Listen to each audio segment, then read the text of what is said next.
fields doctrine, which basically states that there's no expectation of privacy in an open field.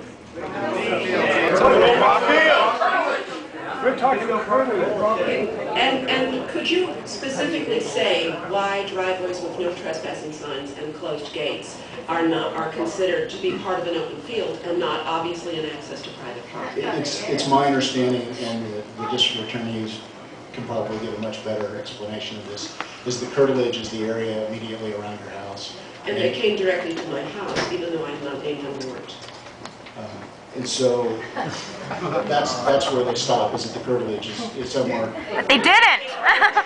I know that it was not you, but I can't speak for what somebody else has done. Okay.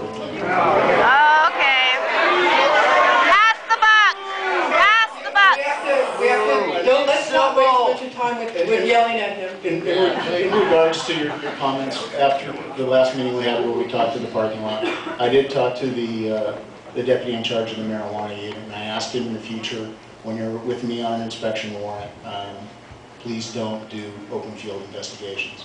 And we've come to an agreement that I think that's going to be the policy in the future. That doesn't mean they're not going to do open field investigations, just not when they're with me. Well, thank you for that on your personal behalf. I have one other question, which I had also asked you the other day, and I think it deserves being asked in public, especially with Mr. Phil here as well, which is, after all this happened, I went to the person who I thought would be the most trustworthy source of information, which is our deputy in charge of the Garberville substation, Ken Swithenbank.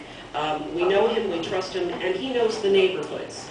And when I went to him and said, why were these folks all over Elk Ridge, how there are men, you know, what's going on, he had no idea that there was any action taking place on Elk Ridge. And he works for the DEA, not the County Sheriff's Department. The local man in charge, you know, the first guy you think that we might turn to for information was given none. Why did you not include him in this?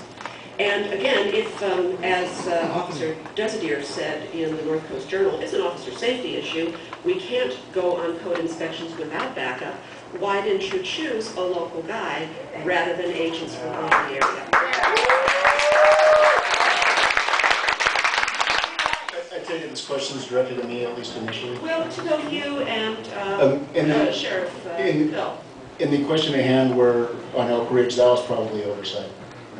It just Ken has accompanied us on numerous inspection warrants in the past. So you generally do notify? We try to, yes. Okay. And if we don't, it's because somebody forgot to. Because what he said to me was it's probably the drug enforcement unit. They never told me. Can you tell us how many people are on the list?